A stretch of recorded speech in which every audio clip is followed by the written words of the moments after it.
আলোর ঠিকানা হারিয়ে রয়েছি আধারে দাঁড়িয়ে। আলোর ঠিকানা হারিয়ে রয়েছি আধারে দাঁড়িয়ে। এই পথ জীবনে সঙ্গে করে নিলাম।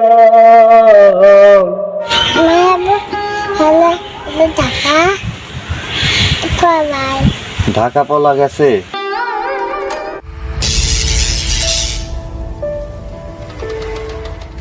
নাম পরিচয় কিছুই জানি না, একজন ঠিকানা দিল তাই আসলাম। তাহলে বর্তমানে আপনার কি সমস্যা?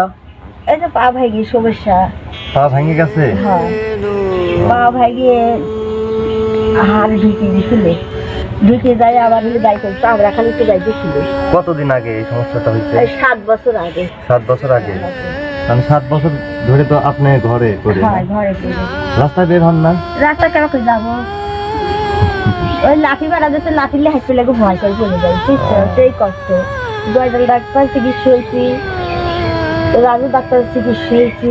দর্শক বন্ধুরা দেখতে পাচ্ছেন এই যে হাসনা আন্টিকে, এনার জীবনটা অনেক কষ্টের একটা জীবন। আচ্ছা, আপনার কয় ছেলে মেয়ে? 3টে মেয়ে বেটা, 3 ছেলে। আপনার মেয়ে 3টা কি বিবাহ হয়ে গেছে? আচ্ছা, আমি শুনতে পাই যে আপনার একটা মেয়ে নাকি খুব কষ্টে জীবন যাপন করতেছে। এই মেয়েটা দেখি, আসো তো এদিকে, আসো তো। এক ছেলে এক মেয়ে। এত সুন্দর মেয়ে দেখি, তুমি একটা গেঞ্জি গেঞ্জি পরে আসো তো, যাও। একটা জামা দাও, বাবা দিতেছে। অনেক সুন্দর লাগতেছে। তোমার নাম কি? হিয়া। তোমার আম্মুর নাম কি? রুনা। তোমার আব্বুর নাম? হাসিনুর। তোমার আব্বু আম্মু কোথায় গেছে? কাম করে।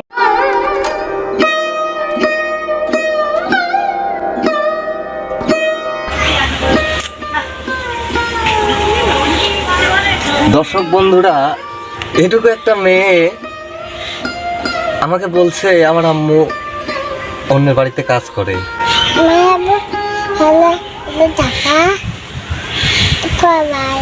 ঢাকা পলা গেছে।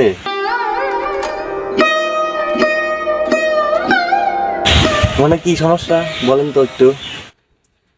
বলে কি যে আমি ঢাকা যাবো, ঢাকা কাজে যাবো। 4 দিন পর আবার আসলে আসে, আর আমার বিটি দেখতে পারে না, বুঝছো? এটা দেখতে না পারলে পরে তার বিটিকে অবাক করো, কয় যে আমি বিয়ে করছি। তো বিয়ে করলে পরে সে কাগজ দেওয়া হয়।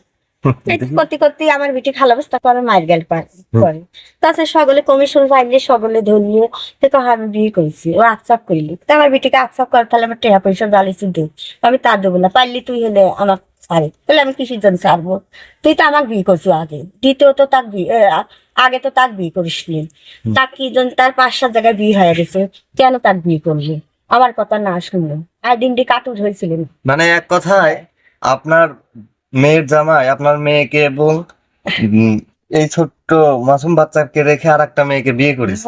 সে এখন ঢাকাতে আছে, খোঁজ খবর রাখে না। না, আর খোঁজ খবর নাই 2 মাস। তো বন্ধুরা বুঝতে পারছেন, এই এলাকারই ইনারই প্রতিবেশী আমাকে ইনাদের খোঁজটা দেয়। সবকিছু জেনে শুনে এসেছি। এই যে মেয়েটার কথা শুনে তো আমি ঠিক থাকতে পারছি না বন্ধুরা। ও আমাকে কেমন করে বলতেছে আমার আম্মু মানুষের বাসায় কাজ করে।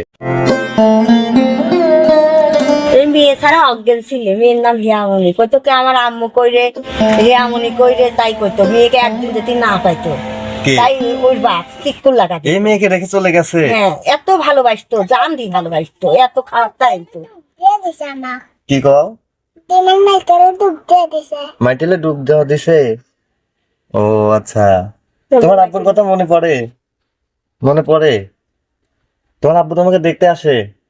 আসে মাঝে মধ্যে? না, আসে না। 2 মাস ছোট মানুষ, কবে আইছিলে, কয় কি আইছে তাই কয়। ও, তার মানে কি আম্মু কি সত্যি মানুষের বাসায় কাজ করে? হ্যাঁ, তো কইলাম না, কইদের বাসায়। কয় টাকা বেতন পায়? 2500। 2500 টাকা বেতনে? 2500, 3000 এরকম। কয়টা থেকে কয়টা পর্যন্ত ডিউটি? 2 ফেরে আসেও না। সকালে যায়? সকালে 9টায় যায়। ও, সন্ধ্যার দিকে আবার আসে। হ্যাঁ। দেখেন বন্ধুরা, কত সুন্দর একটা ফুটফুটে মানে ফুটফুটে সুন্দর মেয়ে। আর এই মেয়ে আমাদের বলে আমার আম্মু মানুষের বাসায় কাজ করে। আন্টি, যে চাউলটা দিলাম না, আমেরিকা প্রবাসী উনি আমাদের হাতে কিছু টাকা পাঠাইছিল, তো সেই টাকার মধ্যে হতেই আপনাদের 1 বস্তা চাউল দিলেন, ঠিক আছে? 1500 টাকার মধ্যে হতে আমরা চাউল ক্রয় করলাম। আমার আঙ্কেল এবং আন্টির জন্য প্রাণ ভরে দোয়া করবেন। আচ্ছা দোয়া করবো বেটা, আসলে পরে আমার কিছু বাড়ি তো দিয়ে গেলে কিছু দিও। আমি একবার অসহায় বেটা রে, আসলে পিঠা পাইনি যাবি তো পাইনি, এই যে রোজার যে বাড়ি পর কিছু দিয়ে যায় এই হলো কথা। তাতে আমি এটা খাই করতাম না, পা ভাঙে আমি হলে দুর্বল। আপনার হাজবেন্ড মানে স্বামী? কথা স্বামী সে মরা এজমা কিছু কই পারে না। আগে তা তাটাই পারি দুহান মান করতে রোজা আগের থেকে বলবে, ও, তবে আজমা ভালো হয় না তো। দাদু খালি পান খায়। আর কি সবই পানি হলে জীবন। আচ্ছা, বিড়ি চিকারে তো তুমি- কিছু খাই না। বন্ধুরা দেখেন মেয়েটা আমার সাথে কত সুন্দর মিশে গেছে। তার মনের যে কথাগুলো আছে আমার সাথে শেয়ার করতেছে। নানা পান খায়, পুকুরে গোসল করেছিলাম, আম্মু মানুষের বাসায় কাজ করে, আব্বু ঢাকা পলায় গেছে। একটা মেয়ের মুখ থেকে এই কথা শুনতেছি, দেখেন একটু, মানে কত সুন্দর একটা মেয়ে। আচ্ছা, ওর আম্মু তো বাসায় নাই তাইলে, না কাজে গেছে না? এ জামা কিনে দিছে কিনা তোমার? তোমার মা ঈদের ভিতর কিনে দিছিল? নাই আবার কানেরটাও কিনে দিবি?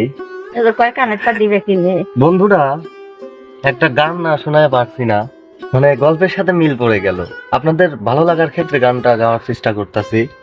যদি ভালো লাগে তাহলে অবশ্যই একটি লাইক করবেন। আলোর ঠিকানা হারিয়ে রয়েছি আধারে দাঁড়িয়ে, আলোর ঠিকানা হারিয়ে রয়েছি আধারে দাঁড়িয়ে। এই পথ জীবনে সঙ্গী করে নিলাম, সঙ্গী করে নিলাম, নিয়তি তোরে সারা পৃথিবী দিয়েছে যন্ত্রণা, সমাজ করেছে বঞ্চনা, জীবন তো কষ্টেরই নাম, জীবন তো কষ্টেরই নাম, জীবন তো কষ্টেরই নাম, জীবন তো কষ্টেরই নাম। মেয়েটার মুখে এই কথাটা যখন শুনলাম, আমার আম্মু মানুষের বাসায় কাজ করে, আমার আব্বু ঢাকা পলায় গেছে, মানে গানটা অটোমেটিক্যালি মনে পড়লো, তাই গাওয়ার চেষ্টা করলাম। আচ্ছা, তাহলে তুমি থাকো, আজকের মতো আমরা আসি, আর তোমার কাছে আমরা মাঝে মধ্যে আসার চেষ্টা করবো, ঠিক আছে? আচ্ছা, একটা পাপ পাঠাও তো। হুম। যে মুভি ভালোবাসা পায় তার কাছে যাই। দেখি দেখি দেখি। আসলে বন্ধুরা, বাচ্চাটার প্রতি আমার খুব মায়া লাগতেছে। এই বাপের কথা যেন মনে হয়েছে তাতে কাইদি কয় কি আমার আম্মুর কাছে কয় না, আম্মু গাড়ি দাদির বাড়ি যায়, দাদি ভাত দেয় না। আপনার কি বিকাশ নাম্বার আছে? আমার বিকাশ মিকাশ এখনো করা নেই। বিকাশ করা নেই, আর ফোন তো আপনার মেয়ের কাছ থাকে, তাই না? সুতরাং বন্ধুরা, এনার বিকাশ নাম্বারটা দেওয়াও যাবে না, কারণ ফোনটা তার মেয়ের কাছে থাকে। তো খাবার খাইছেন? কি দেখাইছো? কল আছে না, শাক ভাজা। কলা আছে না, শাক ভাজা না? তো যাই হোক বন্ধুরা, এই ছিল আমাদের আজকে ছোট্ট ভিডিও। আর আমাদের ভিডিওর মধ্যে যদি কোনো ধরনের ভুল ত্রুটি হয়ে থাকে, আমাদের ক্ষমার দৃষ্টিতে দেখবেন। আর যদি ভিডিওটি ভালো লাগে তাহলে অবশ্যই একটি লাইক করবেন, শেয়ার করবেন এবং কমেন্ট করে জানিয়ে দেবেন আপনাদের মূল্যবান মতামত। আর যারা আমাদের চ্যানেল ও ফেসবুক পেজে নতুন, অবশ্যই আমাদের হৃদয় আবেগ ইউটিউব চ্যানেল ও ফেসবুক পেজটি সাবস্ক্রাইব এবং ফলো করে আমাদের সঙ্গেই থাকবেন। সবার মঙ্গল ও সুস্বাস্থ্য কামনা করছি। আল্লাহ হাফেজ।